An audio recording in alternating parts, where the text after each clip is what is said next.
गंजाम विषाक्त मद मृत्यु मामला रे हेबो आरडीसी तदंत देइछन्ति निर्देश एने राज्य सरकार एही सूचना देई अबकारी मंत्री पृथ्वीराज हरिचंदन कहिछन्ति 2 मास भितरे आसीबो तदंत रिपोर्ट। वर्तमान राज्यर विभिन्न स्थान रे चोरा मद भाटी उपरे जारी रहिछि चढ़ाऊ। राज्य व्यापी वर्तमान सुधा 117 जन गिरफ हेलेनी। चोरा मद संपूर्ण बंद करिबा पई सरकार प्रतिश्रुतिबद्ध। मद मृत्यु ने आज विधानसभा हुलस्थुल होइतिला। बारंबार हंगामा हेबारु गृह को अपराह्न 4टा पर्यंत मुलतवी करिसंति बाचस्पति। आरंभरु गृह रे गंजाम चिकेटी मद मृत्यु ने हटगोल होइतिला। अबकारी मंत्री तुरंत पदरु इस्तीफा दियंतु बोली दाबी करितिला बीजेडी। काहेकि सरकार विषाक्त मद मृत्यु को नहीं घंट घोड़ाइबाकु चाहुछंती बोली बीजेडी प्रश्न करिछि।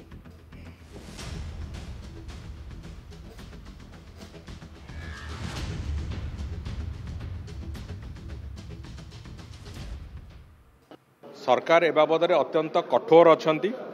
कठोरतार सहित निष्पत्ति गुड़िक निया होची। राज्य सारा गत 20 तारिख रु राज्य सारा ए बाबद रेड पूरा प्रक्रिया आरंभ होईची।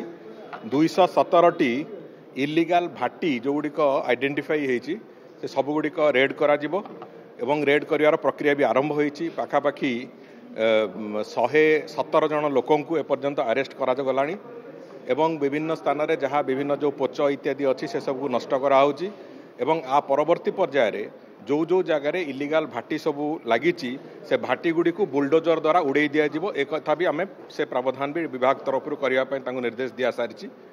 कौन सी भाटी इलीगल भाटी रहा एक कथार पूरापूरी आश्वासना आम राज्यवासी को दबाक चाहूँ।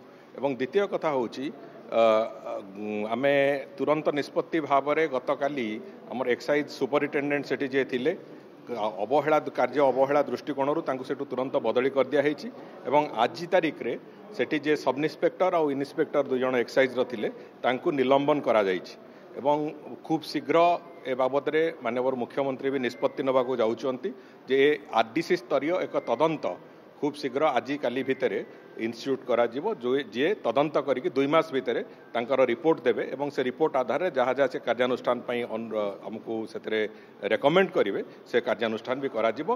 कौनसी मते बेआईन मद कारबार को बंद करा जिवो जो कथा मु दायित्व नबार प्रथम दिन कहूली आज भी से कथा कहूँ एवं आसंता वर्षे भितर आम जो बेआईन मदर नेटवर्क को पूरा भांगिके चूरमार करदो।